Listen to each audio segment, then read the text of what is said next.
하나님 아버지 감사합니다. 부족한 자를 세워주셨사오니 또 이 시간 종에게 말씀의 지혜와 지식과 능력 주셔서 오직 하나님의 말씀을 대언하며 세상의 것이 아닌 하늘의 것들을 전함으로써 우리가 하늘의 속한 자로 정말 자리 잡게 하시고 또 하늘의 삶을 사는 자로 그렇게 남은 생애가 쓰임받게 도와 주시옵소서. 우리 하나님께서 신령한 복 주시길 원합니다. 여러 가지 모양으로 말씀을 듣는 심령들 일일이 기억하셔서 저들 정말 동일한 은혜 있게 도와 주시옵소서. 주님이 함께 하시길 원하며 인신으로 축복하고 기도했습니다. 아멘. 요한복음입니다. 7장 37절에서 39절을 읽습니다.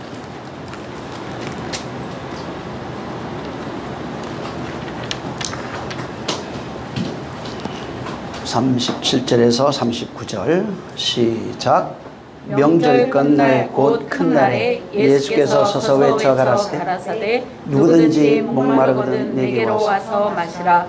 나를 믿는 자는 성경의 이름과 같이 그 배에서 생수의 강이 흘러나르리라 하시니 이는 그를 믿는 자의 받을 성령을 가리켜 말씀하신 것이라. 예수께서 아직 영광을 받지 못하신 고로 성령이 아직 저희에게 계시지 아니하시더라. 네. 4장, 5장, 6장 이제 오늘 지난번에 7장도 또 얘기를 했지만은 이어서 계속 주님이 무엇을 우리에게 말씀하시는지를 우리가 이제 깨달아야 됩니다. 6장에 보면은 오병이어 이적이 있습니다. 그래서 오병이어 이적을 통해서 뭘 얘기를 하냐면은 6장 그 앞에도 물론 뒤에도 있어요. 내가 하늘로서 온 이제 생명의 떡이라는 겁니다. 만나 얘기하시면서 내가 하늘로서 온 떡이다. 내가 하늘에서 온 음료다 이렇게 말씀합니다. 그러면서 이 지금 내가 하늘로서 온 생명의 떡인데 이 떡을 먹고 이 피라고 되어 있죠. 이것을 마시는 자는 결코 줄이지 않는다고 말합니다. 이것을 먹으면은 결코 줄이지 않는다는 겁니다. 그래서 그 6장 앞에 한번 그냥 보시죠. 그 33절부터 이제 이렇게 쭉 보면은 이 33절 하나님의 떡은 하늘에서 내려 세상에게 생명을 주는 떡이래요.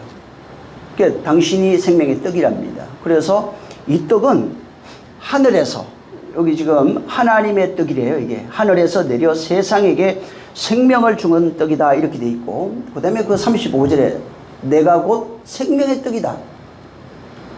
내게 오는 자는 결코 줄이지 아니할 터요 또 나를 믿는 자는 영원히 목마르지 않는다 이렇게 말씀했어요. 근데 지금 그 35절에 있는 이 말씀은 똑같은 말씀이 한 군데 있어요. 요한복음 4장 14절에 이 물을 먹는 자는 내가 주는 이 물을 먹는 자는 영원히 목마르지 않는다 이렇게 얘기를 합니다. 여기 지금 6장에는 나를 믿는 자는 영원히 목마르지 않는다. 내가 하늘로서부터 온 떡이다. 내가 하늘로서부터 온 음료다 이렇게 말하는 겁니다. 자 보세요. 예수라고 하는 양식이 있는데 이것은 하늘로부터 왔답니다. 그리고 하늘로부터 온 이 양식을 먹으면은 영원히 줄이지 않는다는 겁니다. 영원히 목마르지 않는다는 겁니다. 이건 뭘 얘기를 하냐면은 하늘로부터 온 그 떡을 먹는 그 사람은 바로 영원히 목마르지 않는다.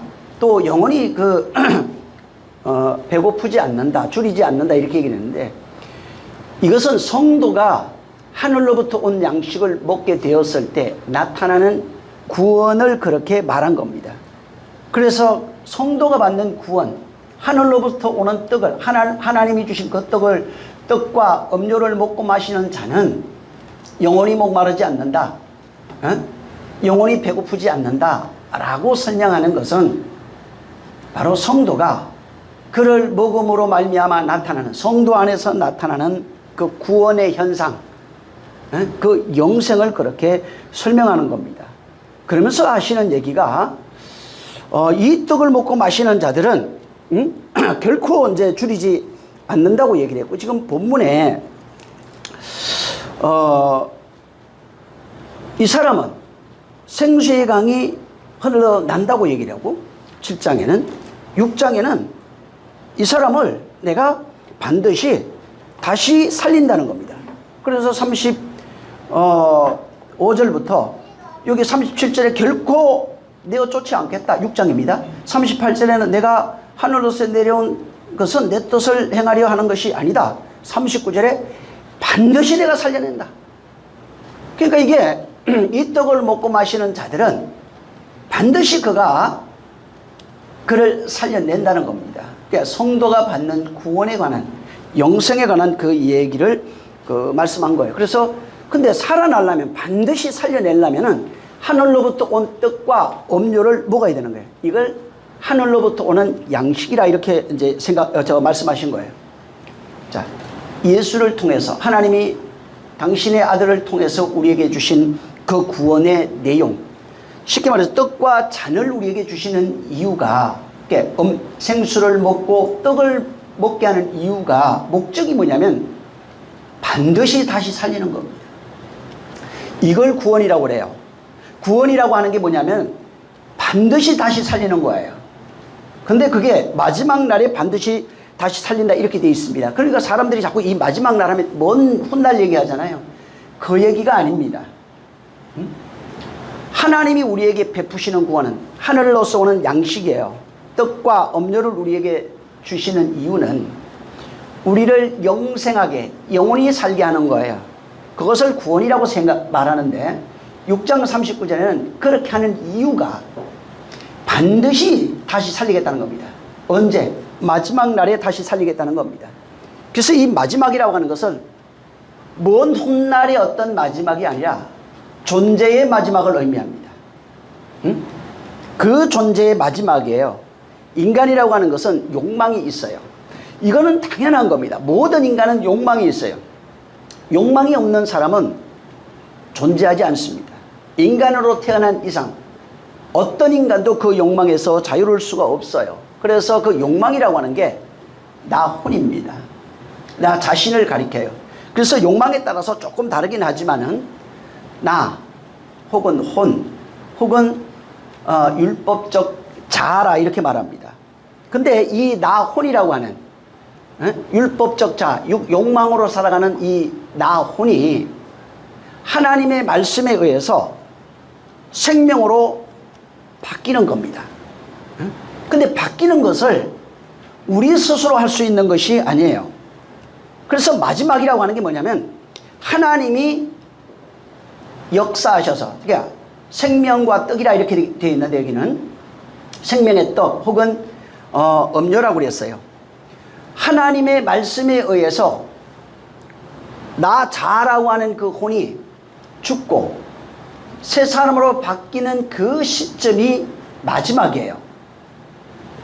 하나님 입장에서는 좀 더 이렇게 보면은 성령을 우리에게 주셔서 성령이 우리에게 임하심으로 그때부터 바뀌어가는 그 시점이 있어요. 그게 마지막이에요. 그래서 이것은 어떤 마지막이라고 하는 게 이 세상의 종말이 아니고 말씀에 의해서 곧 성령에 의해서 나라고 하는 그 옛사람이 죽는 그 시점이 바로 그 시점부터를 종말이라고 합니다. 곧 마지막 이렇게 말합니다. 그래서 그 말씀에 의해서 나라고 하는 그 존재가 생명을 가진 존재로 바뀌는 겁니다. 초월적 생명을 가진 어떤 존재로 바뀌는 그 날을 마지막이라고 그래요. 그래서 마지막 그러면은 성경은 거의 대부분이 어떤 세상의 종말 이런 것보다는 말씀이 임해서 그 말씀으로 말미암아 옛사람으로 살던 내가 죽는 그 시점부터를 마지막이라고 합니다. 자, 문제는 이제 내가 죽어야 하잖아요. 마지막이라고 하려면, 마지막이 시작되려면 내가 죽어야 되는 겁니다. 근데 내가 죽으려면 인간은 죽을 수가 없어요. 육신이 죽는 것은 그냥 당연한 겁니다. 근데 혼이라고 하는 자아는 그 누구도 죽을 수 없어요. 이거는 부모도 불가능하고 자식도 불가능하고 뭐 남편이나 아내도 불가능해요. 그래서 세상에는 그걸 어떤 모습으로 하면 뭐 고집이라 그러기도 하고, 그 사람의 인격이라고도 하고 여러 가지로 이제 표현하는데, 인간이 가지고 있는 이 욕망이 죽을 수 있는 방법은 딱 하나밖에 없어요. 성경에서 말하는 방법이 뭐냐면 결혼하는 겁니다. 결혼하면 돼요. 육신의 결혼을 말하는 게 아니에요. 결혼을 통해서만 바로 우리가 죽을 수 있는 길이 열리는 겁니다. 그래서 결혼해야 생명이 돼요. 그것을 그리스도와 결혼한다고 저 말해놓은 겁니다. 그래서 고린도전서 7장 9절에도 무슨 말씀이 있냐면, 너희가 만일 절제할 수 없거든 결혼하라 하는 이런 말씀들이, 이게 육신을 말하는 게 아닙니다. 그래서 이게 결혼하는 게 낫다. 그게 뭐냐면 정력으로 살아가는 인간이 결혼함으로써 주님과 하나 되어지는 그 내용을 거기다 담아뒀어요. 그래서 이게 인간의 죽음, 곧 마지막을 경험하는 것은 그리스도와 결혼하는 삶이 없으면은 마지막을 경험할 수 있는 방법이 없는 겁니다. 그래서 그분이 우리와 결혼하기 위해서 선택한 그 방법이 십자가에서 죽는 겁니다. 십자가의 죽음이라고 하는 이것은 그분과 내가 결혼하는 통로예요. 시작이에요. 그래서 바울이 갈라디아 2장 20절에 보면은 이제부터 그리스도가 내 안에 사셨다고 말합니다. 사나 죽으나 나는 바로 그리스도가, 나는 죽고 그리스도가 사셨다. 그래서 거기에 내가 그리스도와 하나 되어 합해서 십자가에 못 박혔느니 이제 내가 사는 것은 내가 사는 것이 아니라 오직 그리스도가 내 안에 사신다고 고백했어요. 그러니까 하나 되어 사는 방법, 결혼하는 방법인데, 결혼하려면은 그분이 죽어야 돼요. 그분이 죽으면은 내가 그분과 결혼할 수 있고, 그분과 결혼하면은 바로 그가 내 안에 살아계실 수 있는 겁니다. 그래서 갈라디아 5장 22절 쭉 읽어보면 22절부터 24절에도 읽어보면은 그리스도 예수의 사람은 육체와 함께 그 정과 탐심을, 욕심을 십자가에 못 박았다고 합니다. 그러니까 나의 욕망이라고 하는 것이 죽는 방법이 십자가에 못 박는 방법인데, 십자가에 못 박으려면은 그분과 결혼해야 돼요. 그분과 하나 돼야 십자가에 못 박는 겁니다. 그분과 하나 되지 못하면은 정과 욕심을 십자가에 못 박을 수 없는 거예요. 그래서 갈라디아 2장 20절에도 내가 그리스도와 함께 십자가에 못 박혔다고 그렇게 말하는 겁니다. 자, 성경은 우리가 좀 이해해야 되는 게, 사람들이 잘못하는 것이 하나 있어요. 성경을 읽으면서, 물론 구약에 보면은 계명을 지켜라, 선하게 살라, 뭐 죄짓지 말라, 악하지 말라, 뭐 이런 것들이 굉장히 많이 있습니다. 근데 이걸 가지고 인간이 본성이 있어요. 인간의 본성은 욕망입니다.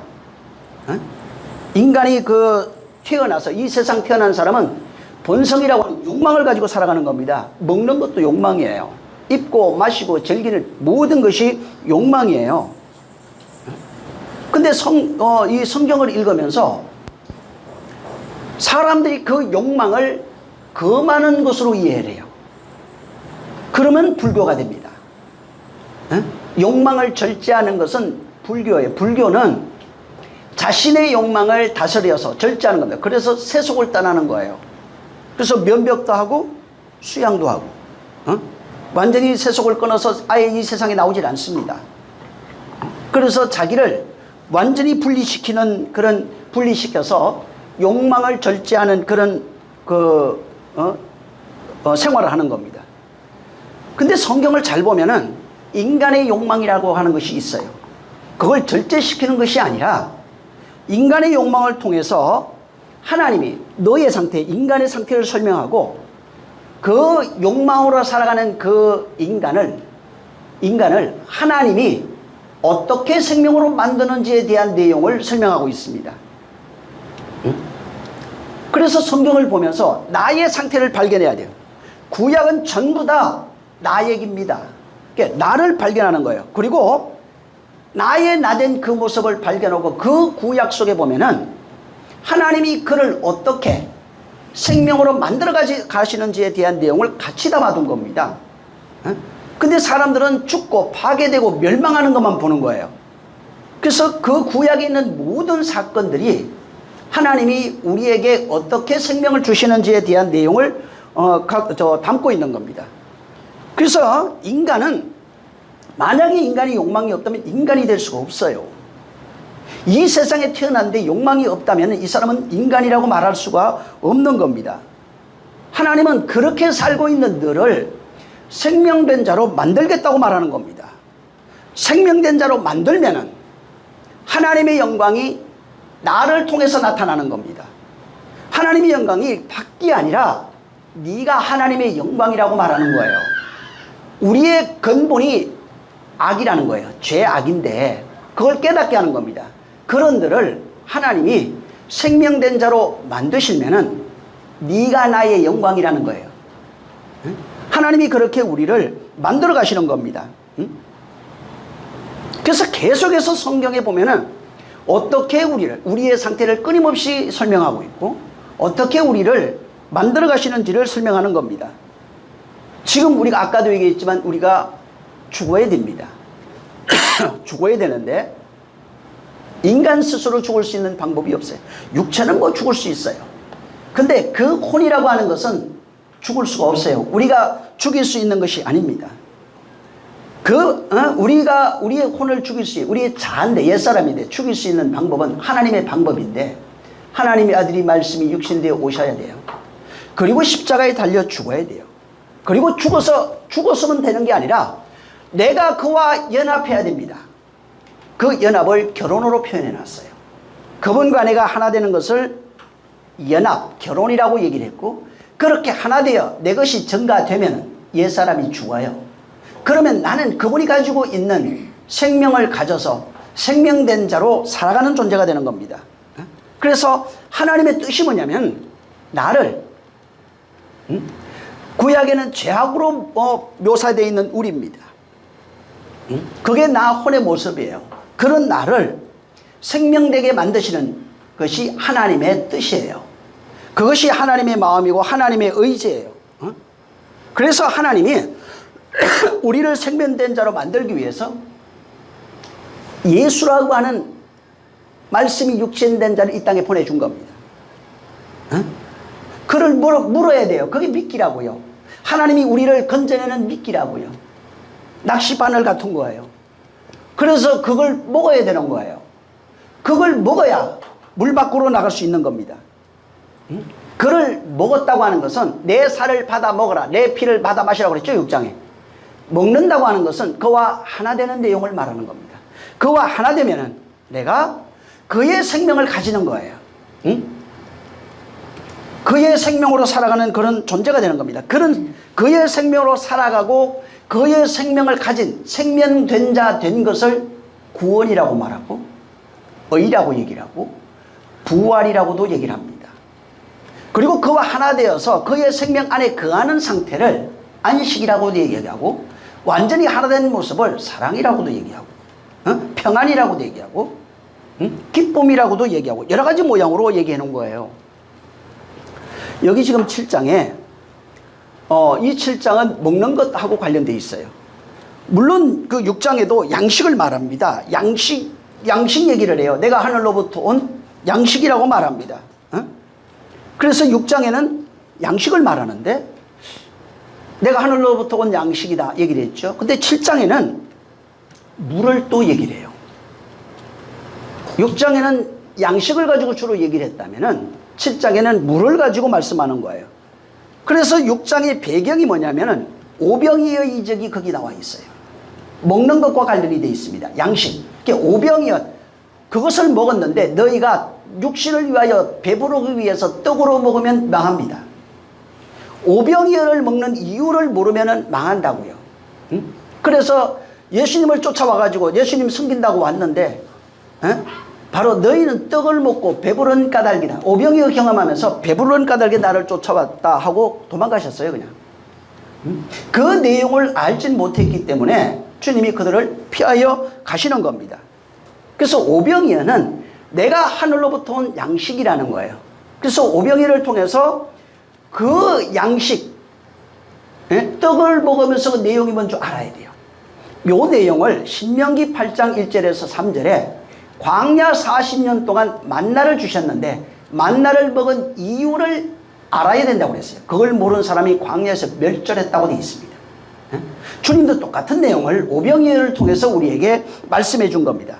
자, 근데 이 6장은 오병이어 사건을 통해서 먹는 것이 뭔지, 그 양식이 뭔지를 설명하는데 7장의 배경은 물이에요.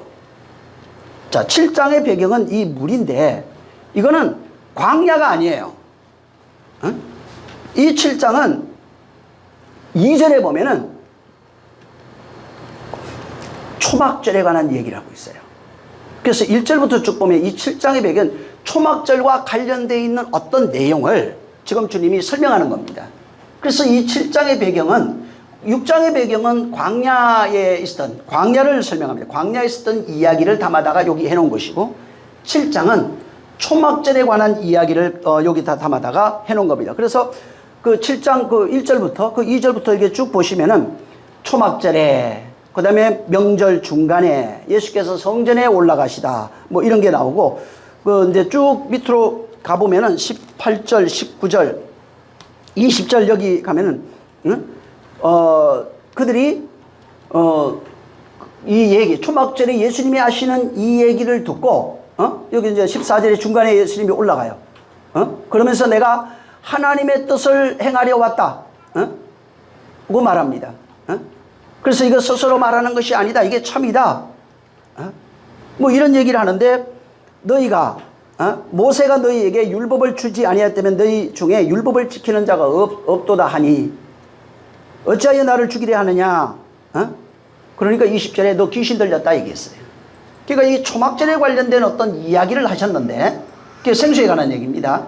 먹는 건데 이 얘기를 하셨는데 이거하고 관련된 얘기를 하니까 성전에서 그 얘기를 하신 거예요. 하셨는데 이 사람들이 그 얘기를 듣고 죽이려 하는 겁니다. 자, 그러면 초막절을 좀 우리가 이해를 해야 되는데 출애굽기 23장하고 레위기 23장에 이 초막절에 관한 이야기가 나옵니다.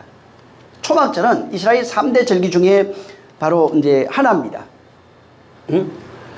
여기에 이 이제 절기를 지키는 자들에 대한 규례가 있는데 그게 뭐냐면 이스라엘 남자 중에서 12세가 넘어야 돼요. 만 12세가 넘은 남자들입니다.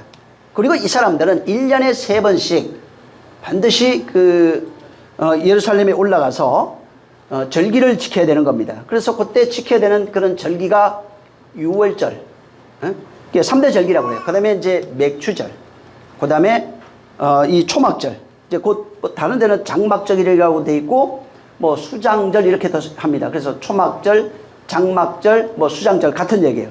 맥추절에 대해서는 보통 이제 오순절, 뭐 칠칠절 이렇게도 얘기를 하고 6월절은 무교절하고 초실절이 겹쳐져 있어요.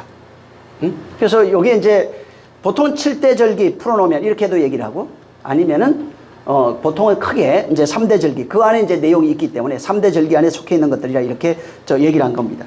그래서 여기에 이제 그 절기를 통해서 하나님이 우리를 어떻게 구원해 내시는지에 대한 내용을 거기다 이제 담아둔 겁니다. 여러분이 그 이제 절기에 대한 건 한번 나중에 보세요. 그 6월절은 뭐 여러분이 잘 아는 것처럼 이제 그달 14일에 예수님 십자가에 못 박혀 죽는 그런 내용이에요. 그 다음에 그 다음 날부터는 무교절이 시작되는데 그 누룩 없는 그 무교병이에요. 그걸 가지고 7일 동안 먹는 내용이고 그래서 6월절 다음 날부터 그 7일간 먹는 그런 내용입니다. 그 다음에 안에 그 다음 날, 그러니까 3일째 되는 날이에요. 횟수로 그냥 따지면. 거기가 이제 첫 열매를 드리는 초실절이 이제 그날에 있습니다. 그 다음에 뭐 이제 77이 49 해가지고 49일 이후에 이제 맥추절 혹은 77절, 뭐 오순절이라고 하는 것이 이제 있습니다. 그래서 그 초실절에는 보통 뭐 밀이라기도 하고, 밀을 드리고, 그 다음에 이제 두 번째는 뭐 보리를 드리고, 뭐 이런 게 있어요. 그래서 이삭을 드리는 그런 내용이 되어 있고, 이제 수장절, 이게 이제 오늘 요게 여기 장막절이라고 그랬잖아요. 초막절 혹은 장막절 이렇게 되는데, 이게 이거하고 지금 관련돼서 주님이 말씀하는데, 이것은 장막절 또 혹은 초실절, 초막절 이렇게 말합니다. 근데 이게 이제 7일 동안 지키는 절기인데, 뭘 하냐면 그 곡식을 저장하는 절기예요. 저장해서 지키는 절기로 이제 이게 되어 있는 겁니다.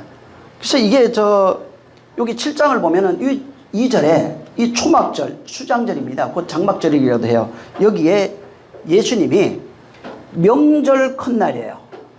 큰날이 예수 그리스도 그날에 올라가가지고, 여기 이제 14절은 또 중간에 막 이렇게 나가요. 응? 그리고 이제 거기에 올라가서 이제 37절에, 그 14절에 명절 중간에 이제 올라갑니다. 올라가서 이제 37절에 가면 명절 큰날, 응? 끝날이죠. 끝날, 큰날에 주님이 외쳤어요. 초막절에 외친 거예요, 지금. 장막절에. 외치면서 뭐라고 하냐면, 누구든지 목마르거든 내게 와서 마셔라. 나를 믿는 자는 그 배에서 이런과 같이 생수의 강이 흘러난다고 말한 겁니다. 자, 주님의 선언이 명절 끝날, 큰 날에 누구든지 내게서 와서 마시라는 겁니다. 근데 이게 그 말씀하신 그 내용이 뭐냐면, 초막절을 지키고 있는 사람들, 이렇게 7일간 지킨다고 그랬잖아요. 중간에 올라갔고, 명절, 이제 명절입니다. 그 초막절이 명절인데 올라갔어요. 그날 올라갔다가 중간에 또 말씀하시고, 끝날이 돼서 끝에쯤 가가지고 이제 마지막 날이에요. 그날에 성전에서, 그러니까 그 초막절을 지키고 있는 사람들한테 말씀하신 거예요. 응? 자, 누구든지 목마르거든 내게로 와서 마셔라. 성경에서 말한 것 같이 너희 배에서 생수의 강이 흘러나리라 말한 겁니다. 여러분, 유대인들은, 유대인들에 대한 어떤 유대 신학이라는 것이 있어요. 응? 이 사람들 유대 신앙의 중심이 어디 있냐면 성전입니다. 모든 것이 성전을 중심으로 흘러가요. 정치적 중심, 종교적 중심, 신앙의 중심. 그래서 구원이라든가 교회, 이제 당시 이스라엘 백성이잖아요. 백성의 어떤 그 구원의 중심, 신앙생활의 중심, 모든 것이 중심이 바로 이 성전이에요. 그리고 이들이 가지고 있는 사상 중에 하나가 뭐냐면은, 이스라엘은 하나님이 택하신 선민이라는 것입니다. 그래서 하나님이 구원을 하신다면은 하나님이 택하신 이스라엘을 구원하신다는 거예요. 그리고 그 이스라엘을 구원하시는 그 모형이 뭐냐면 성전이에요. 이스라엘 백성, 예루살렘의 성전을 두고 하나님이 거기 계신다는 겁니다. 그래서 하나님이 당신의 백성을 구원하신다고 말씀하신 거예요. 그래서 어떻게 구원하냐면, 성전에 그가 계시고 성전을 통해서 우리를 구원하신다고 하는 그런 유대 사상이 있는 겁니다. 그래서 만약에 그러다 보니까 성전이 파괴되면 하나님이 떠나는 거예요. 이게 심각해지는 겁니다. 성전이 없으면 자기 구원이 없는 거예요. 자기들은 하나님이 특별히 택한 선민이라고 생각했고, 하나님이 구원하시는 유일한 백성이라고 그렇게 생각하는 겁니다. 그러니까 성전이 무너진다는 건 상상할 수가 없고, 성전이 파괴되는 건 상상할 수가 없어요. 곧 그것은 하나님이 떠났다는 얘기고 구원이 없다는 얘기고, 신앙생활할 근원이 사라졌다는 겁니다. 하나님이 이게 성전을 줬는데 이스라엘은 어떻게 받아들이냐면, 이 성전을 잘못 이해한 거예요. 잘못 이해해서 배타적으로 이기적으로 받은 거예요. 우리 백성만 하나님이 사랑하고 우리만 구원하시고 우리를 하나님이 택하셨고, 그래서 선민 사상으로 이것이 바뀌어버린 겁니다. 하나님은 유일하신 분이라고 그러죠. 유일하다니까 어느 민족의 유일하신 분이 아니에요. 어느 개인에 대하여 유일하다는 얘기가 아닙니다. 하나님의 유일성을 자기 민족, 자기 개인으로 그것을 바꿔버린 겁니다. 그리스도의 유일성이라고 그러잖아요. 예수 그리스도는 유일하신 분이에요. 근데 그 유일하다니까 우리 기독교, 그러니까 꼭 우리 교회만의 그리스도가 아니라고요. 모든 민족의 그리스도로 오신 분이에요. 나에게만 그리스도가 아니라고요. 근데 사람들은, 유대인들은 그렇게 바꿔버린 거라고요. 메시아가 와도 우리를 위해서 오는 거예요. 우리 백성을 위해서 바로 오는 겁니다. 그래서 유대인들이 하나님이 그 보이는 성막을 지으라고 그랬어요. 성전을 지어줬는데 이게 보이는 성전을 주니까 그 성전을 통해서 구원이 오는 것에 대한 모형임에도 불구하고 성전 자체를 구원으로 생각해버린 겁니다. 그건 가짜 성전이라고요. 응? 성전에 하나님이 계시는 거 맞아요. 모형으로 얘기했어요. 응? 그리고 성전을 통해서 구원이 오는 거 맞습니다. 근데 보이는 성전을 구원의 핵심으로 생각한다는 겁니다. 그래서 예수님이 오셔서 이 성전을 헐라는 겁니다. 왜? 보이는 성전은 구원이 아니라고요. 구원을 설명하는 바로 모형이에요. 진짜 성전을 설명하는 모형이라고요. 그래서 예수님이 오셔서 이 성전을 헐라. 제자들이 나중에 뭐라고 그랬어요? 죽고 부활하신 이후에야 예수님의 육체를 가리켜 당신 자신을 가리켜 말씀하신 것이라고 얘기했잖아요. 보이는 성전은 보이지 않는 성전을 위한 모형에 불과한 겁니다. 그래서 자 보세요. 성전에서 하나님이 있잖아요. 거기에서 생명이 흘러나옵니다. 거기에서 구원이 흘러나옵니다. 거기에서 은혜가 흘러나옵니다. 그래서 모든 사람들이 회개를 해도 성전에서 갑니다. 거기에서 하나님 만납니다. 거기에서 은혜가 선포됩니다. 그래서 성전이라고 하는 개념이 어떤 것인지를 모형으로 가르쳐 줬어요. 자, 근데 보이는 성전은 보이지 않는 성전의 모형이에요. 예수님이 보이는 성전으로 오셨어요, 이제. 자, 예수님이 보이는 성전으로 오셨기 때문에, 자, 성전에서 진짜 성전이 왔으니까 가짜 성전은 무너져야 되는 겁니다. 그리고 진짜 성전에서 뭐가 흘러나와요? 은혜와 진리가 흘러나오는 겁니다. 진짜 성전에서 구원이 흘러나오는 거예요. 진짜 성전에서 생명이 흘러나오는 겁니다. 진짜 성전에서 하나님의 의가 흘러나오는 거예요. 그래서 이 진짜 성전에서 생명이 흘러나오기 때문에 예수님이 말한 거예요. 누구든지 목마르거든 내게 와서 마셔라. 다시 말해서 내가 진짜 성전이다. 내게서만 생명이 흘러나온다. 보이는 성전이 아니라고요. 보이는 성전에선 생명이 흘러나오는 게 아니에요. 그래서 자, 진짜 목마르거든 내게 와서 마셔라 하니까 유대인들이 이게 미친 일이에요. 왜 그러냐면은 보이는 성전, 하나님이 지으라고 한 저 성전에 하나님이 계시고 거기에서 은혜와 진리가 있고 거기에서 구원도 있고 생명이 있다고 하는데, 아니 예수님이 누구든지 목마르거든 내게 와서 마셔라 하니까 자기들이 가지고 있던 성전 중심의 신앙이 다 무너져 버리는 겁니다. 자기들의 믿음이 전부 다 무너지는 거예요. 예수님이 누구든지 목마르거든 내게 와서 마셔라 하는 것은 다른 얘기가 아니에요. 내가 진짜 성전이야 이 얘기하는 겁니다. 너희는 가짜 성전에서 섬김을 가지고 생활하고 있는데 그건 가짜라는 겁니다. 진짜 성전에서 생수가 흘러나는 겁니다. 그래서 진짜 성전에서만 은혜와 진리가 있어요. 국률이 있는 겁니다. 자비가 있는 겁니다. 구약의 성전에서 행하는 모든 것들이 진짜 성전에서 흘러나는 것에 대한 모형이에요. 그래서 자기들은 하나님이 지으라고 했던 이 성전에 와서 신앙생활하면서 하나님 만나고 은혜 받는다고 생각했단 말이에요. 근데 예수님이 오셔서 그거 가짜라고 얘기한 거예요. 누구든지 목마르거든 내게 와서 마시라는 거예요. 생수를 내게 와서 마시라는 겁니다. 이게 너희들이 하고 있는 게 가짜야. 거기 가서는 생수 못 얻어 이 얘기하고 있는 거예요. 거기 가서는 물을 못 먹어. 양식을 얻을 수 없어. 은혜와 진리가 없는 거야. 거기에서 너희가 아무것도 얻을 수 없어. 너희에게 만족을 주지 못하잖아. 이 얘기하고 있는 겁니다. 그러니까 그들이 예수를 죽이려고 할 수밖에 없는 거예요. 예수님은 보이는 성전에 가서 진짜 생명수를 얻을 수 있다는 그 생각을 버리라는 얘기입니다. 그 착각하지 마. 보이는 성전에서는 어떤 생명수도 흘러나오지 않는 거야. 그거 잘못된 거야. 생수라고 하는 것은 하나님이 주시는 생수, 6장에는 떡이라고 그랬잖아요. 여기는 생수예요. 이것은 보이는 어떤 성전, 니들이 손으로 지은 그 성전에 하나님이 계시는 게 아니라 거기에서 주는 게 아니라는 겁니다. 이건 내가 줄 수 있는 거잖아. 그래서 4장부터 물 얘기하고 5장, 6장 계속 거쳐가지고 바로 떡 얘기하고 생수 얘기하고 하는 겁니다. 그래서 이 7장에는 목마르거든 누구든지 내게 와서 마시라는 거예요. 그러니까 생각해보세요. 이 얘기를 듣고 있는 유대인들은 미칠 일이에요. 자기들이 신앙을 정면 부정해버리는 거예요. 예수님의 발언 자체가 자기들이 가지고 있는 구원의 체계, 은혜 받는 그 방법, 이런 것들이 전부 다 무너지는 얘기고 부정하는 얘기가 되는 겁니다. 그래서 예수님이 그런 얘기를 하니까 너 귀신 들렸다 그런 거예요. 네가 아무래도 귀신 들린 거 맞아. 그리고 죽이려고 한 겁니다. 여러분 성전에 대해서 이해를 해야 돼요. 왜 주님이 이 얘기를 하고 있는지 또 제가 왜 이 얘기를 했는지. 성전은 생수가 흘러나오는 곳입니다. 이것이 모형이 어디에 있냐면은 에덴 동산을 성전이라고 그러죠. 거기에서 네 강의 근원이 시작됩니다.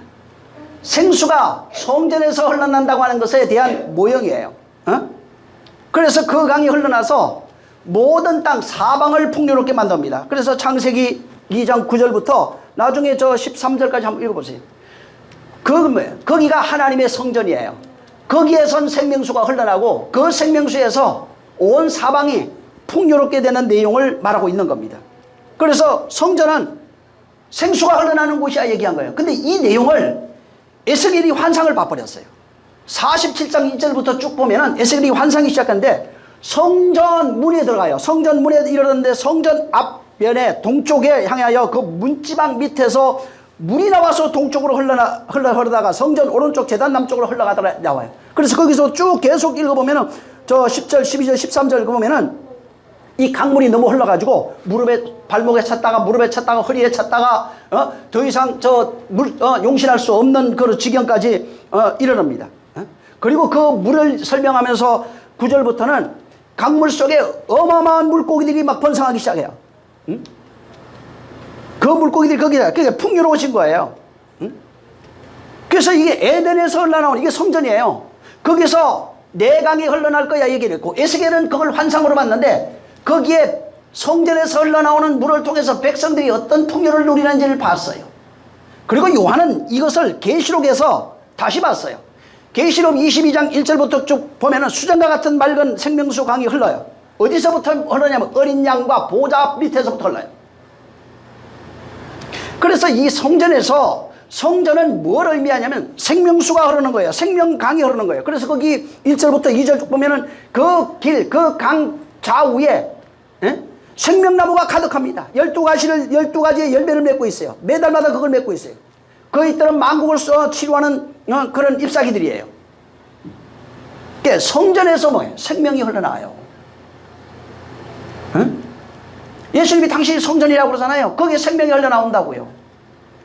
그래서 그걸 모형으로 에덴으로 보여주고 그 다음에 이 에스겔이 환상을 봐버렸고 요한이 환상을 통해서 그것이 우리 안에 어떻게 이루어지는지에 대한 내용을 다 본 겁니다.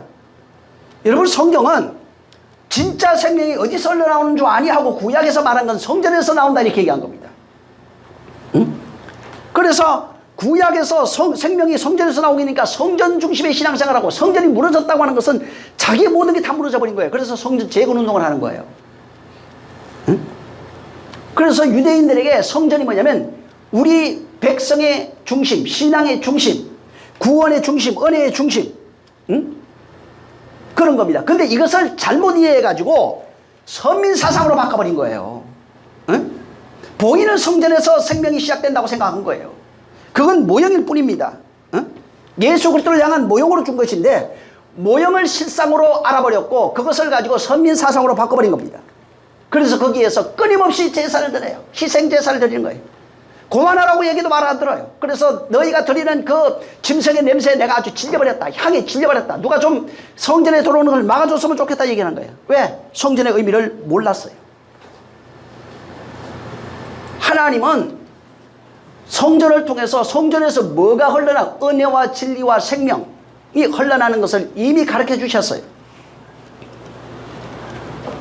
여러분 이 본문에 지금 초막절 얘기하잖아요. 초막절 마지막에 말씀하신 내용이에요. 자, 초막절 이게 들어가 보면 헬라어가 이 초막절이라고 하는 단어가 스케노페기아라고 하는 단어입니다. 스케노페기아.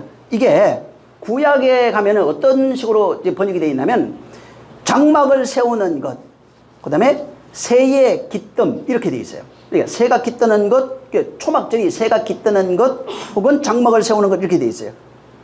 본래 이게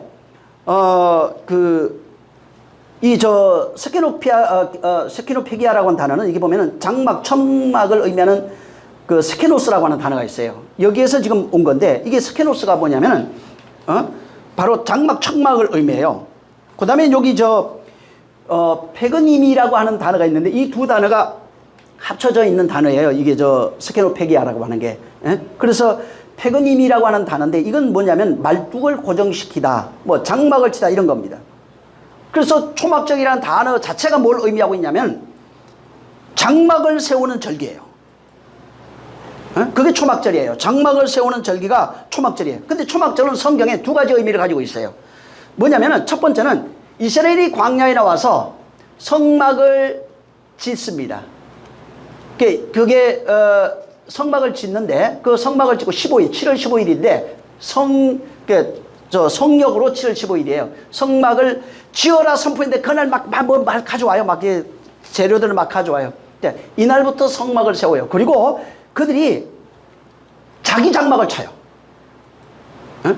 그래서 이 성경에는 레위기 23장 33절에서 43절에 보면 뭐라고 이 초막절에 대해서 뭐라고 얘기하냐면 광야에 나와서 천막을 치고 성막을 짓고 천막을 쳐서 살던 그것을 기념하는 절기예요. 그리고 두 번째 절기가 뭐냐면 신명기 16장 13절에 이제 기록이 되어 있는데 이 초막절은 추수한 곡식이죠. 이런 농작물인데 이런 것을 곡간에 저장하는 그런 절기예요. 그래서 광야에서 천막을 치고 살았던 그걸 기념하고 곡식을 저장하는 절기가 바로 이 초막절입니다. 자, 여기에 구약에 보면은 성전 아까도 얘기했는데 성전이라고 하는 게 항상 똑같은 공통점이 하나 있는 것이 하나님이 임재하는 곳입니다. 장막은 하나님이 임재하는 거예요. 하나님이 모세에게 장막을 지으라고 그랬죠. 하나님이 거하시는 장막을 지으라. 거기는 하나님이 임재하는 곳이에요. 그래서 이 장막, 하나님이 임재하는 장막이 있고 내 장막이 있어요. 그리고 하나님이 그 이스라엘 백성을 통치하는 겁니다. 그래서 이 성전이라고 하는 것은 하나님이 광야에서 백성과 하나 되어 그들을 이끌어 가는 그런 현실을 보여주는 것이 이 장막이에요. 성막, 성전 이런 겁니다. 그리고 또 하나가 이 성전이라고 하는 것은 양식을 공급받는 곳입니다. 생명을 공급받는 곳이에요. 그래서 신약으로 오면은 이 본문에도 마찬가지인데 하나님이 거기에서 구약에서 생명수가 흘러나와가지고 생명으로 자기 백성을 인도하는 내용이에요. 이 본문에는 성령이 임하심으로 성도 안에서 생명이 흘러나는 구원을 경험하는 내용으로 되어 있는 겁니다. 그래서 이 성전에서는 생명수가 흘러가고 양식이 공급되는 것입니다. 그래서 이 성전이라고 하면 거기에 생명수가 있어요. 하늘 양식이 있는 겁니다. 그리고 그 하늘 양식과 생명수를 먹는 사람은 그걸 구원이라고 그래요. 그리고 그렇게 성전 안에서 하나님이 주시는 다른 차원에 있는 양식을, 생명수를 진짜 양식이라고 합니다. 그래서 이 세상에는 진짜 양식이 없어요. 어디에서 공급이 되냐면 바로 진짜 양식은 성전에서만 공급되는 겁니다. 자, 예수님이 근데 구약에 성전이 있었어요. 이 성전을 헐라고 말합니다. 그리고 두 번째는 예수님 당신 자신을 성전이라고 말합니다. 그래서 이 성전에는 뭐가 흘러나냐면 생명수가 흘러나요. 성전에서는 생명수가 흘러나고 성전에서는 양식이 바로 공급되는 겁니다. 그래서 성전은 뭐냐면 성도들의 구원이 어떻게 이루어지는지를 설명하고 있는 겁니다.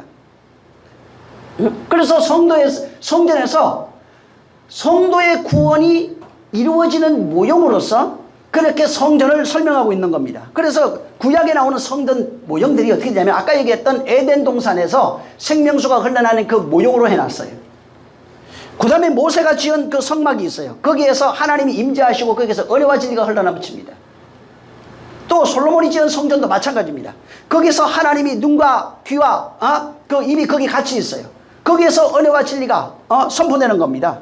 그래서 요걸 성경에 보면은 그렇게 모형으로 계시된 성전이 첫 번째 성전이에요. 그게 이제 모형이에요. 그리고 두 번째 성전이 보이는 성전으로 또 우리에게 나타났는데 그 두 번째 성전이 바로 아버지의 말씀으로 임하신 예수입니다. 예수 당신 자신을 성전이라고 그랬어요. 그래서 내가 너에게 보여주는 것은 내가 곧 죽어야 할 것이다. 요나의 표적밖에 보여줄 수 없어요. 근데 내가 진리라는 겁니다.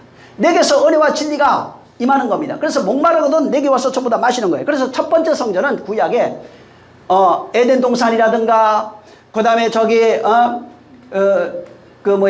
성막이라든가 솔로몬 성전 이런 것이고, 두 번째는 예수 당신 자신을 말하는 겁니다. 자, 그래서 두 번째 성전은 문제는 뭐냐면 이 성전이 무너져야 돼요. 첫 번째 성전은 이스라엘을 향해서 이 성전을 헐라고 얘기를 했고, 두 번째 성전도 죽어야 하리라 이렇게 말합니다. 보이는 성전은 전부 다 허물어지는 거예요. 응? 둘 다 무너지는 겁니다. 왜 무너져야 되냐 하면은 두 번째 성전이 무너져야 세 번째 성전이 세워지는데, 이 세 번째 성전은 우리 자신을 말합니다. 예수 그리스도와 하나 되어 있는 우리 자신. 응? 다시 말해서 세 번째 성령은 성령으로 세워지는 성전을 말합니다. 성령이, 예수께서 성령으로 우리 안에 결혼해서 하나 되는 성전이에요. 그래서 이 성전이 돼야 구원이 있는 겁니다. 그래서 누구든지 내게 와서, 목마른 것은 내게 와서 마셔라 하는 거예요. 왜 그러냐면 생수는 예수 그리스도 안에 있어요. 그분이 생수라고요. 근데 그분이 이 땅에 있을 때는 그냥 말로서 이 세상에 펼쳐진 거예요. 근데 그가 우리 안에 들어오면은 생명의 근원이 들어온 거예요. 우리 안에서 생명수가 흘러나는 겁니다. 그래서 그날에, 성령이 오시는 그날이 되면은 내가 너희 안에 있는 것을 알게 된다는 겁니다. 그러니까 그리스도와 결혼해서 하나 된 사람, 다시 말해서 성령으로 그리스도와 하나 된 그 사람 속에 생수의 강이 흘러난다는 얘기입니다. 네가 바로 성전이에요. 그래서 고린도전서 3장 16절 17절에 네가 하나님의 성전인 것과 하나님의 성령이 너희 안에 거하시는 것을 알지 못하냐 이렇게 말했어요. 그래서 성전이라는 것은 하나님이 계시는 곳이에요. 응? 근데 이 세 번째 성전, 곧 우리 성도 성전은 하나님이 하나 되어져 있는 성전을 말하는 겁니다. 그래서 그분이 오셔서 나와 하나 되어 있는 그 장소가 성전이에요. 그래서 내가 성전인 거예요. 근데 아까도 얘기했지만 성전에는 뭐가 있어요? 하늘의 만나가 공급이 돼요. 거기에서는 생명수가 흘러나오는 겁니다.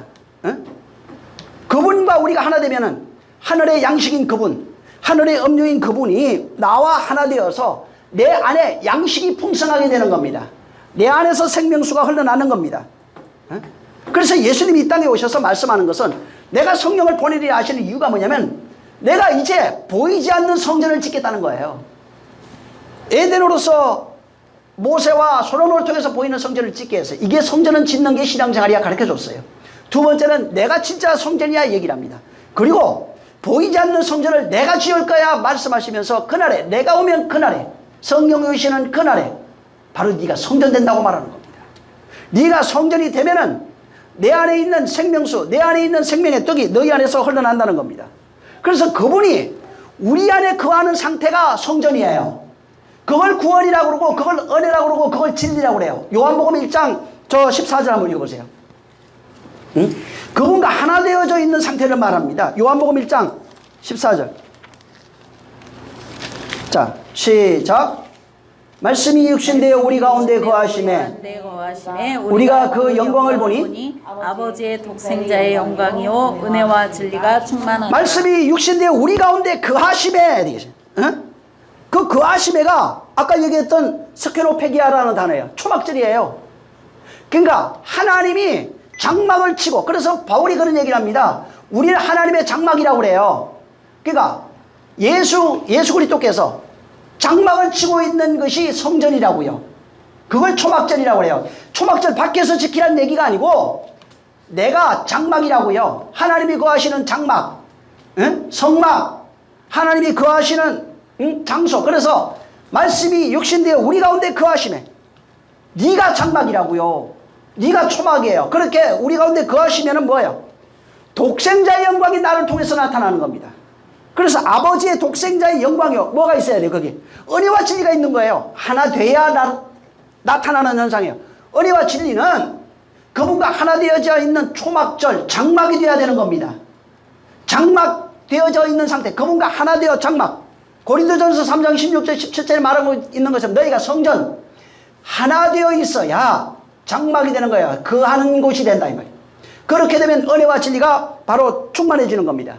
계시록 7장 15절에도 그들이 하나님 보좌 앞에 있고 또 그들의 성전에서 밤낮 하나님을 섬김에 보좌에 앉으시니가 그들 위에 장막을 치시리라고 했어요. 그러니까 장막을 친 것을 말해요. 성전이란 얘기야. 네가 성전이야. 성전은 내가 하나 되어 있는 거야. 내가 하나 되어 있는 상태가 돼야 비로소 은혜와 진리예요. 교회 와서 말씀도 또 왜 아이고 감동받아, 이건 은혜 아닙니다. 그분이 하나 되어서 그 안에 있는 떡이 공급이 돼야 돼요. 그 안에 있는 생명수가 흘러나야 된다고요. 그게 진짜 장막이라고요. 다른 말로 신약용어로 얘기하면 성전이라고요. 우리가 하나님의 성전이라고요. 응? 그래서 예수님이 목마르거든 내게 와서 마셔라 이렇게 얘기합니다. 누구든지 그렇게 되면 그 배에서, 믿는 자는 그 배에서 생수의 강이 흘러난다는 겁니다. 어떻게 흘러나요? 두 번째 성전인 예수가 무너져야 돼요. 그가 십자가에 죽어야 돼요. 응? 그리고 배에서 생수의 강이 흘러난다고 그러잖아요. 우리잖아요. 그 배에서, 믿는 자 그 배에서 생수의 강이 흘러난대요. 누굽니까? 믿는 자. 세 번째 성전으로 지어진 그 사람 속에서 생수의 강이 흘러나는 거예요. 응? 그러니까 세 번째 성전으로 지어지지 아니하면은 생수의 강이 흘러날 수가 없어요. 응? 그 사람이 성전이 되지 아니하면은 바로 생수의 강이 흘러나지 않는 겁니다. 그래서 믿는 자에게 생수의 강이 흘러난다는 것은, 믿는 자는 누가 믿어요? 목마름을 아는 자가, 양식이 없음을 아는 자가 믿는 겁니다. 그리고 그를 믿으면 그 배에서 생수의 강이 흘러나요. 다시 말해서 내가 하나님이 거하시는 성전으로 지어져 가는 겁니다. 그렇게 하나님이 거하시는 성전을 성도라고 그래요. 그걸 교회라고 얘기해요. 그런 교회가 되면은, 성도가 되면은 그 배에서 생수가 흘러난다는 겁니다. 그래서 성령이 오셔서 나를 하나님이 거하시는 처소로 지어져 가게 만드는 거예요. 그래서 바울이 우리가 하나님이 거하시는 처소로 지어져 가고 이렇게 얘기한 겁니다. 응? 그래서 그 성전으로, 하나님이 거하시는 집으로 지어져 가기 위해서 우리를 만들어가는 거예요. 성전으로 만들어가는 거예요. 은혜와 진리로 지어져 가는 겁니다. 이렇게 그 말씀에 의해서 지어져 가고 그 생수의 강이 흘러나는 상태를 바로 은혜와 진리로 지어져 간다 이렇게 표현한 겁니다. 은혜와 진리로 지어져 가는 상태를 생수의 강이 흘러나는 걸로 그렇게 표현한 겁니다. 아까도 얘기한 것처럼 우리 인간이라고 하는 것은 욕망이라고 하는 게 있어요. 자아의 욕망. 이 욕망은요, 누구 말도 안 듣습니다.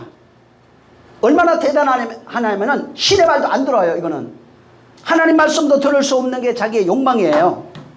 자, 욕망을 바울은 옛사람이라고 얘기했는데, 옛사람이 어떻게 죽냐면은 십자가에서 죽는, 예수 그리스도와 하나 되어 죽는다고 말했어요. 죽는 방법이 뭐냐면, 그러면 하나 되어 죽는 건 뭐예요? 예수님은 분명히 떨어서 죽었어요. 우리 죽는 건 성수에서 죽어요. 응? 그 죽는 그것을, 하나 되어서 죽는 그 모습을 진리에 의해서 옛 욕망이 장악되어 가는 그 과정을 죽음이라고 표현하는 겁니다. 옛사람이 율법으로 살아가는 존재입니다. 율법적 자아가 되어 있는 그런 존재예요. 근데 이게 하나님의 말씀을 성수에서 섬기면서 깨달아가요. 하늘의 양식을 공급받고 하늘의 음료를 공급받습니다. 그렇게 공급받아가지고 내가 그 말씀을 깨달으면 거기서 옛사람의 욕망이 죽어지는 겁니다. 그래서 옛사람이 욕망이 죽는 그것을 바로 생수의 강이 흘러난다고 말하는 겁니다. 인간은 그 생명으로 살아가는 그런 존재예요. 그래서 인간이라고 하는 것은 욕망이 없으면, 아까도 얘기한 것처럼 인간이 아닙니다. 욕망은 인간이 태어나면, 율법 아래 태어나면 그냥 선악을 판단하는 그 존재, 그게 욕망이에요. 육신의 소욕을 쫓는 그것이 바로 욕망이에요. 근데 성경 잘 보면은 욕망 자체는 죄악이 아니에요. 욕망 자체는 죄악이 아닌데 그렇게 살면 죽었다고 말해요. 그냥 그건 사망이라고 말해요. 그걸 어둠이라고 말해요. 그냥. 에? 그래서 율법이 뭐냐면은 네가 사망 아래 있는 것, 어둠 아래 있는 것, 그렇게 살아가는, 거기에 빛이 없이 살아가고 있는 그 상태, 그것을 죄다, 그거 그냥 악이다 이렇게 얘기한 거예요. 죄를 멸한다고 그러잖아요. 멸한다는 것이 그 구원이라는 얘기예요. 거기서 건져내겠다는 얘기입니다. 응?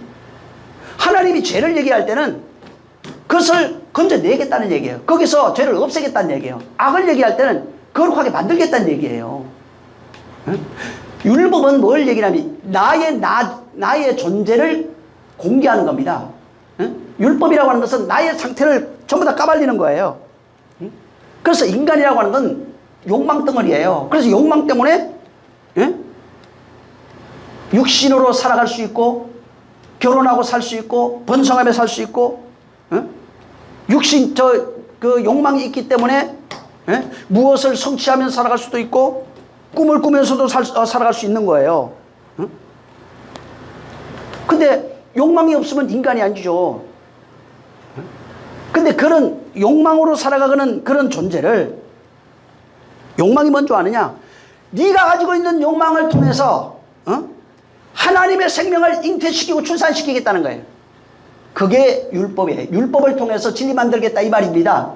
인간의 욕망이라고 하는 율법이 있는데 그 욕망을 통해서 그게 옛사람이에요. 욕망을 통해서 거기에 진리를 잉태시키겠대요. 그리고 그 진리의 생명을 키워서 출산시키겠대요. 그 얘기하고 있는 겁니다. 욕망이 없으면 생명도 없어요. 아니, 사람이 아닌데 어떻게 생명이 있는 거예요? 응? 옛사람이 없으면 새사람도 없는 거예요. 그래서 두 가지를 얘기를 하는 거예요. 그 레아가 있고 라헬이 있는데 라헬이 눈이 밝아요. 야곱이 라헬하고 결혼하고 싶은데 외삼촌이 뭐라고 그러냐면 우리 법에는 첫째가 둘째가 첫째보다 먼저 결혼하는 법이 없어요. 그 당연한 거예요. 그게 율법이에요. 레아는 눈이 어둡다는 게 율법이에요. 율법이 없이는 레아와 결혼할 라헬과 결혼할 수 없다고요. 레아를 통해서 라헬을 얻는 거예요. 그걸 거기에다가 비유로 넣는 겁니다. 인간의 욕망이 없으면은 생명도 없어요. 인간의 욕망을 통해서 거기에 하나님의 진리를 잉태시키는 겁니다. 그래서 그렇게 돼야 그 배에서 생수의 강이 흘러나는 겁니다. 여기 생수의 강이 흘러나리라 이렇게 돼 있잖아요. 생수라고 하는 단어가 휘두르 좌우라고 하는 단어예요. 두 단어인데 뜻은 간단해요. 살아있는 물 이런 뜻이에요. 살아있는 물. 흘러나리라가 네오라고 하는 단어인데 흐르다 뭐 이런 겁니다. 그래서 이게 근데 레오라고 하는 이 단어 이게 레오라고 하는 단어가 이제 흐르다인데 이게 어디에서 오냐면 흐레오라고 하는 단어에서 와요. 근데 그 흐레오라는 단어가 뭐냐면 말하다 이런 뜻이에요.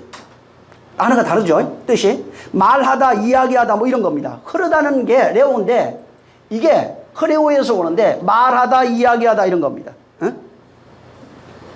여기에 지금 이게 있어요. 그래서 그 배에서 생수의 강이 흘러나리라 하는 이걸 여기 원문대로 이제 번역을 해보면 그 배에서 살아있는 진리의 말씀이 흘러난다 이렇게 돼 있어요. 그 배에서 살아있는 진리의 말이 흘러나온다. 그래서 이 말하다 이야기하다라고 그랬잖아요. 그 배에서 살아있는 진리의 말, 그 말이 흐르게 된다, 흘러나오게 된다 이런 겁니다. 비가 오면은 땅을 적시죠. 물이 그 땅을 적시잖아요. 다시 말해서 인간의 배에서 이 배라고 하는 이게 아닙니다. 욕망이라고 그러잖아요. 욕망. 너희 배는 욕망이라고 그래요. 너희 신은 욕망이 배요 이렇게 나와요. 근데 그 배에서 진리의 말이 흘러나온대요. 그 배에서는 진리의 말이 흘러나오는데 그러면 뭐가 되죠? 땅이 살아난대. 진리의 말이 흐르게 되면은 적실 거 아니에요. 자기를 적실 거 아니에요. 그러면 진리의 말이 자기를 적시는 게 뭐예요? 생명된 자가 됐다 이 말이에요. 생명된 자가 됐다는 거예요. 보통은 그 배에서 뭐가 흘러나와요? 욕망이 흘러나온다고 그러잖아요. 너희 신은 욕망이요. 배라고 그랬어요. 배가 신이라고 그러잖아요. 욕망을 따라 살아가고 있는 인생들을 그렇게 비유로 말한 겁니다. 근데 그 배, 욕망으로 살던 배가 이제는 거기에서 욕망이 아니라 진리가 흐르는 배가 돼버려요. 그걸 생수의 강이 흘러난다 이렇게 얘기를 한 겁니다. 그러니까 그분과 하나 되지 아니하면은 생수의 강이 흘러날 수가 없어요. 그래서 여기는 37절부터는 성령이 임하시면은 그 배에서 생수의 강이 흘러나리라 이렇게 말했잖아요. 성령이 임하시는 그 사람, 거기에서 이제는 진리라고 하는 말이 흐르게 된다. 그 속에서는 진리가 흘러나는 겁니다. 아까도 얘기했지만은 그 에덴 동산에 물의 근원이잖아요. 거기서 네 강이 흘러나요. 그거는 네 강은 그 사복음서 얘기합니다. 마태, 마가, 누가, 요한 그거 얘기해요. 그래서 네 개의 강이 거기서 흘러나는 거예요. 근데 구약에 아까도 얘기한 것처럼 이제 성전, 에덴이라고 하는 성전에서 네 강이 흘러나는데 거기는 성전이라고 할 때는 항상 뭐가 있냐면 하나님이 거하시는 집이에요. 그러니까 내가 하나님의 성전이다 할 때 뭐가 되죠? 하나님이 있어야 성전이 되는 거예요. 하나님이 거하지 아니하면 성전이 될 수 없어요. 그걸 고린도전서 3장 16절 17절에 얘기한 거예요. 네가 하나님이 거하시는 성전인 줄 모르느냐 그러잖아요. 성령이 거하시는 성전인 줄 모르느냐 그러잖아요. 그러니까 하나님이 없으면 성전이 될 수 없어요. 네? 그래서 하나님이 함께하는 것을 성전이라고 해요. 두 번째는 양식이 곳간에 저장되는 것이라고 그랬잖아요. 양식이 그 곳간에 있어야 돼요. 그리고 그 양식이 흘러나야 되는 겁니다. 말라기서의 11절을 얘기를 하는데 양식이 곳간에 있어요. 양식을 곳간에 드리는 거예요. 그래서 끊임없이 거기는 하나님이 함께하고 있고 양식이 곳간에 충만해요. 하늘의 양식이 충만하다고요. 그리고 그 양식이 성전에서 어떻게 나오냐면 흘러난다고요. 예수님이 성전이잖아요. 사복음서로 흘러나왔어요. 우리가 성전이 되면은 사복음서라는 것이 나요. 그것이 생명수로 흘러나는 겁니다. 그래서 예수님이 이 땅에 오신 이유가 보이는 성전을 흘러버리는 거예요. 당신 자신도 보이는 성전이잖아요. 그것도 흘러버리는 거예요. 왜 흘러버리냐면 보이지 않는 성전, 우리 성전을 세우려고 그래요. 우리를 성전으로 세우려고 한다고요. 성전이 세우면 뭐가 된다고요? 금방 얘기한 것처럼 하나님이 거기 계셔야 돼요. 하나님이 거하는 성전 만들려고 한다고요. 거기는 뭐가 있어야 돼요? 양식이 저장되어 있어야 돼요. 양식을 저장하는 곳간이 돼야 되는 겁니다. 다시 말해서 성령을 보내서 성도를 하나님이 거하시는 집으로, 양식이 있는 집으로 그렇게 우리를 만들려고 하는 것입니다. 그래서 성도라고 하는 것은 교회 그러잖아요. 하나님이 거하시는 집이에요. 하나님이 거하시는 곳이고 거기에는 뭐가 있냐면 다른 차원의 양식이 충만하게 차 있어요. 이렇게 돼야 성도라고 그러고 교회라고 그래요. 교회 나오는 사람이 성도가 아니에요. 성도는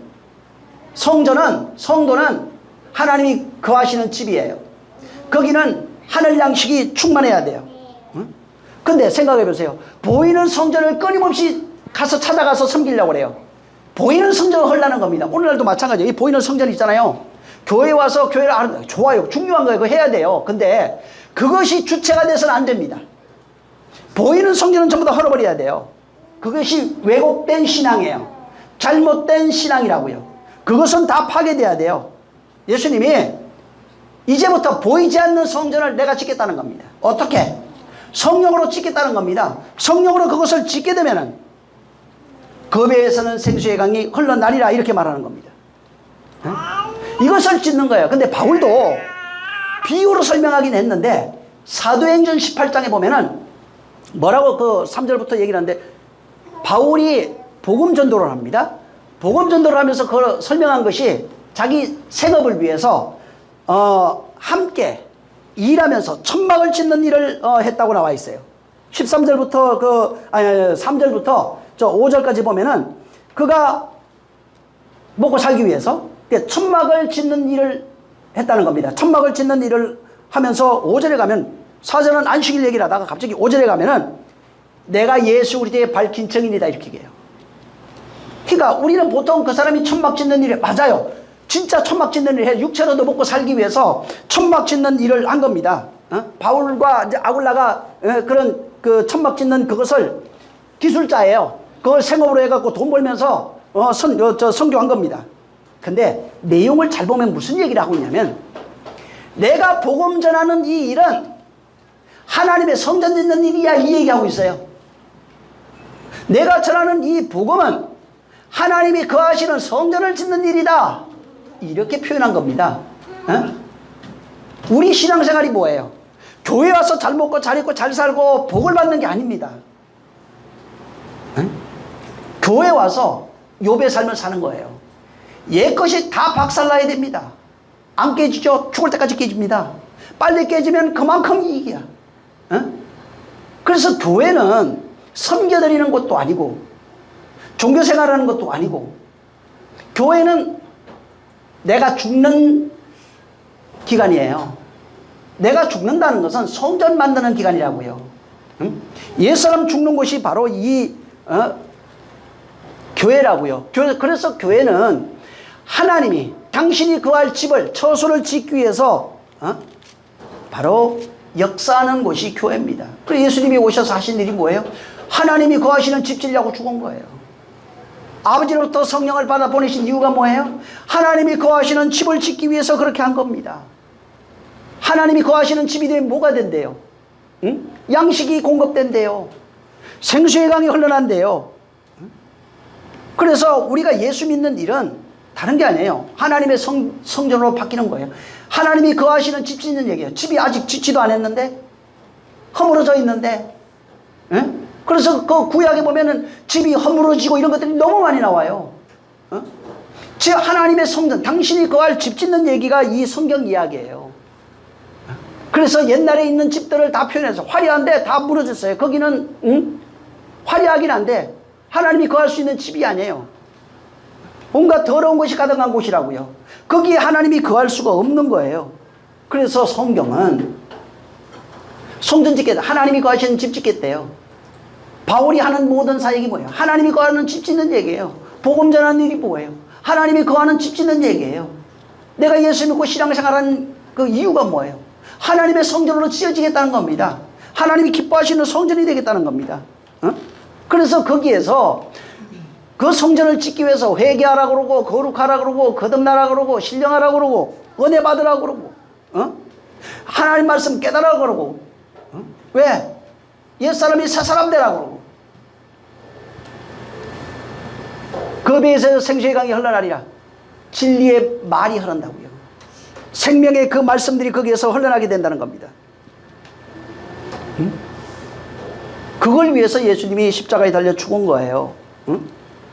그리고 그가 죽고 그리스도로 부활하셔서, 그리스도예요, 그리스도 예수예요. 부활하셔가지고 그가 한 말, 내가 한 말을 생각난대요. 그날에 성령이 오시면 그 말씀으로 우리 안에 임한 거예요. 그 말로, 아버지의 말로 우리 안에 임하신 거예요. 그걸 영으로 임했다 얘기한 겁니다.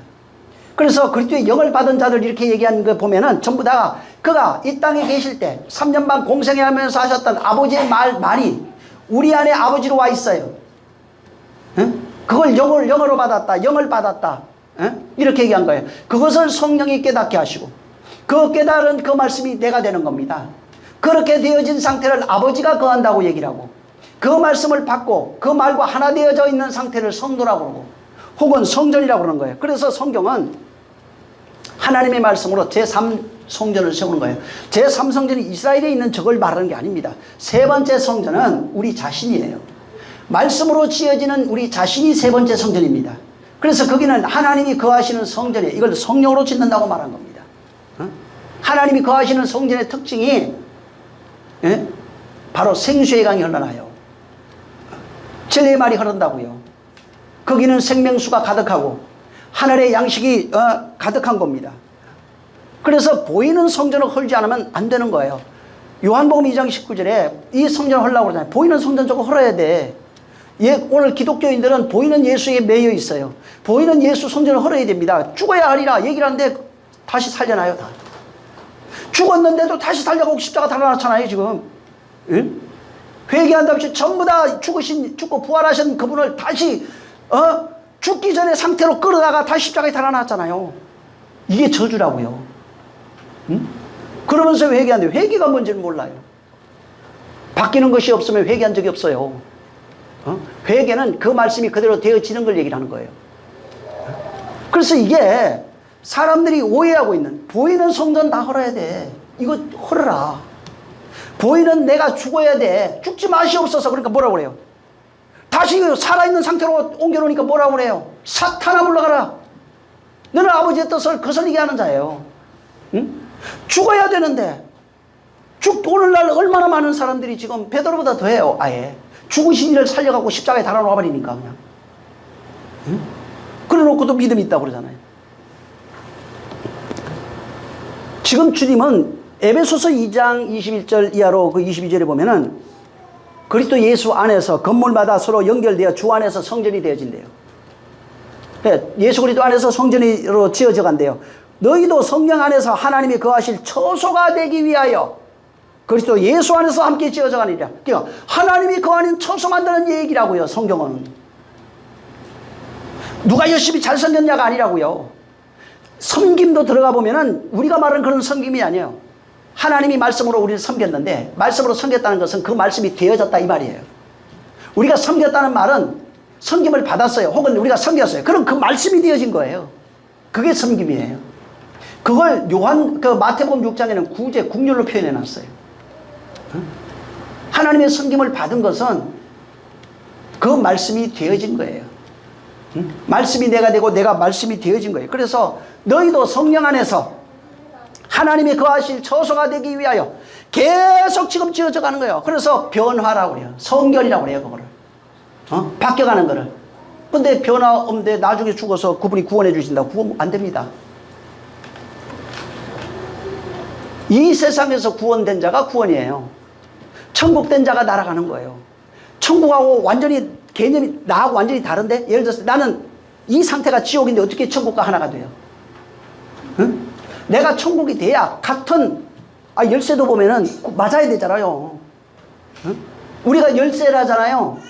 내가 그렇게 천국 열쇠가 돼서 그 나라하고 맞아야 들어갈 거 아니에요.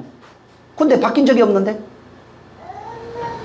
계속해서 성전으로 지어가, 하나님이 거하실 처소 성전으로 지어져 가는데, 하나님이 그렇게 만들어 가는데 사람들은 섬기면 된대요. 안 됩니다. 그래서 지금 이 바울이 얘기한 것처럼 성령 안에서 하나님이 거하실 처소로 우리가 날마다 지어져 가는 거예요. 어디 안에서? 거기는 그리스도 예수 안에서. 그의 건물로 그의 건물 표현한 게 그 앞에 성전이라는 얘기입니다. 성전으로 지어져 간다 그런 거예요. 이건 뭘 얘기하냐면은 성령에 의해서 내각 나오죠, 에덴에. 그 사복음서예요. 그 사복음서의 그 내용이 진리의 양식으로 내 안에서 흐른다 이 뜻입니다. 사복음서가 내가 된 거예요. 다시 말해서 네가 성경됐다 이 말이, 신약 성경됐다는 그 얘기하는 겁니다. 그래서 사복음서의 그 말씀 진리의 양식이 내 안에서 양식이 되어서 곳간에 채워져 있을 뿐만 아니고 이것이 밖으로 흘러나오는 거예요. 그게 에덴 이야기예요. 나중에 네가 그렇게 된다는 거예요. 그걸 계시록에서 생수의 강이 그 성전에서 흘러난다고 얘기해 놓은 겁니다. 우리 자신입니다. 그게 흘러나지 않으면 성전이라고 얘기할 수 없어요. 하나님이 집이라고 말할 수 없어요. 하나님이 집됩니다. 나중에 집됩니다. 안 됩니다. 그거. 응? 지금 하나님의 집으로 지어져 가는 거예요. 지금 하나님의 양식이 곳간에 채워지고 있는 거예요. 응? 근데 뭐 죽을 때 되면 예수 내가 믿어드렸으니까 몇십 년 했으니까 하나님이 나 봐주겠다고 안 봐줍니다. 그런 거 없어요. 그거 만든 거예요. 저 종교인들이. 정말 우리 명심해야 되는 게, 내가 하나님이 거하시는 성전으로 지어져 가는 것, 그 집이라고 그랬는데 그 집으로 거룩한 뜻, 거룩한 집이라고 그래서 성전이라고 그런 거예요. 하나님이 거하시는 집으로 지어져 가고 있다는 사실을 그걸 깨달아야 돼요. 그리고 그 안에는, 성전 안에는 바로 양식이 충만하다는 겁니다. 그래서 하나님이 거하는 집이 되니까 거기 뭐가 있는 거예요? 은혜와 진리가 밖에 있는 게 아니에요. 은혜와 진리가 그 안에 있는 거예요. 은혜는 왜 은혜 베푸는 거예요? 구약에 보면 죄악이나 뭐든 이런 것들이 있을 때 용서 혹은 이런 빚 갚다 이런 걸 은혜라고 그러잖아요. 그분이 같이 있으니까 늘 은혜가 넘치는 거예요. 근데 은혜를 그때그때 받아갖고 먹는다고 생각해요. 그 말은 없다는 얘기예요. 은혜는 내 안에 있는 거예요. 성전에서 은혜와 진리가 흘러나는 겁니다. 거기에서 바로 그 시온자가 있어요. 그 안에. 그 안에 하나님의 그 은혜의 복음이 선포되고 있는 거라고요. 생명이 거기서 흘러나는 거예요. 그래서 계시록에 생명이 거기서 흘러난다고 그러잖아요. 저와 여러분이 하나님이 거하시는 집 되시기를 예수님으로 축원합니다. 그런데 그 집이 되잖아요. 집이 된 상태, 나중에 요한복음 10장 좀 읽어보세요. 그러면 거기에 하나님의 영광이 충만합니다. 완전히 하나 되어진 상태를 말하고 있고, 영광이 충만해. 영광 돌린다니까 뭐 찬양 이런 거 아니에요. 말씀이 되어진 그가 영광이라고요. 응? 영광 있는 자가 영광을 돌릴 수 있어요. 헌금을 해도 영광이 돼요. 영광 있는 자가 영광을 돌리는 거예요. 영광도 없는데 뭘 했다고 해서 열심히 했다고 해서 영광이 되는 게 아니라고요. 응? 그래서 아버지가 하라고 한 그 일이 내 안에 이루어지면 영광이 되는 겁니다. 그걸 성전이라고 바울이 표현한 거예요. 응? 그래서 내가 나를 성전으로 지어줘 주시옵소서. 지어가게 하시옵소서. 날마다 나를 성전으로 만들어 주시옵소서. 성전에 뭐가 있다고 그랬어요? 초막절 양식이 저장되어 있다고요. 양식이 충만한 곳이에요. 그래서 양식이 있으니까 뭐가, 성전에 양식이 있으니까 누구든지 목마르거든 내게 와서 마시래요. 응? 그래서 진짜 가난하고 목마른 자들에게 성전에는 하나님이 거하고 있고 양식이 있잖아요. 생수가 흐르잖아요. 내가 그렇게 지어지면은 내가 그 얘기할 수 있어요. 저는 누구든지 목마르거든 내게 와서 마셔라. 나를 통해서 네 개의 강이 흘러갈 수 있다고요. 그걸 복음이라고 그래요. 내게서 흘러가는 것이 없으면 복음이 없어요. 응? 성전이 돼야 복음을 말할 수 있어요. 응? 성전이 돼야 여기서 복음이 흘러간다고요. 그래서 거기에 네 개의 강은 사복음서가 완성되어 있는 성전된 내 모습이에요. 응? 그래서 내가 하나로 있는 거예요. 그래서 구약에 5개, 신약에 4개, 나 하나, 5이에요. 그 10이에요. 그래서 마지막 하나가 나라고요. 정말 여러분이 지금 그 요한복음 7장에 믿는 자에게 믿는 자가 흘러난다고 그러잖아요. 믿는 자 그 배에서 생수가 흘러난답니다. 그는 성전된 자를 얘기를 해요. 그 안에는 곡식이 가득 차요. 양식이 충만하다고요. 생수가 충만하다고요. 정말 그 얘기에서 하나님이 거하시는 성전이 돼서 생명수를 나눠주는 여러분 되시기를, 정말 저와 여러분 되시기를 예수님으로 축원합니다. 기도하겠습니다. 기도할 때 주여, 내 평생에 그저 교회 다니는 그런 종교인이 아니고 진짜 성전된 자는 자기가 알아요. 내가 성전인지 아닌지 안다고요. 모르면 성전이 아니에요. 진짜 성전이 되어 내가 양식을 관장하는 자가 되고 생명수를 흘려주는 자가 되어질 수 있도록, 그래서 물로 표현되기 진리입니다. 진리를 흘려주는 자가 되게 해달라고 기도하겠습니다. 좋으신 하나님 감사합니다. 하나님 우리 아버지, 그 배에서 생수의 강이 흘러나리라 하셨사오니 이는 믿는 자의 받을 성령을 말씀하실 것이라 말씀하셨고, 바울은 그걸 깨닫고 너희가 하나님의 성전인 줄 알지 못하느냐, 성령이 거하시는 성전을 더럽히면 하나님이 너를 멸하시리라 말씀하신 것처럼, 주여 우리가 날마다 하나님이 거하시는 성전이 되기 위하여 그리스도 안에서 지어져가는 줄 알고 그렇게 하나님이 거하시는 집이 되어 생명수 나눠주는 흘려주는 거룩한 자들이 되어지게 도와 주시옵소서. 정말 이 세상에 하나님의 사람, 하나님이 기뻐하는 빛된 자가 되게 하여 주시옵소서. 예수 이름으로 축복하고 기도했습니다. 주님이 가르쳐준 기도하고 마칩니다. 하늘에 계신 우리 아버지여, 이름이 거룩히 여김을 받으시오며 나라에 임하옵시며 뜻이 하늘에서 이룬 것 같이 땅에서도 이루어지리다. 오늘날 우리에게 일용할 양식을 주옵시고 우리가 우리에게 죄진 자를 사하여 준 것 같이 우리 죄를 사하여 주옵시고 우리를 시험에 들게 하지 마옵시고 다만 악에서 구하옵소서. 나라와 권세와 영광이 아버지께 영원히 있사옵나이다. 아멘. 하나님 아버지, 아버지여, 아버지여, 내 안에 계신 아버지여, 당신의 뜻 이루어지게 하시옵소서. 아버지의 뜻을 이루어 주옵소서. 우리 성도들 속에 이루어 주옵소서. 우리 모든 영광 하나님께 돌립니다. 수고 많이 하셨습니다.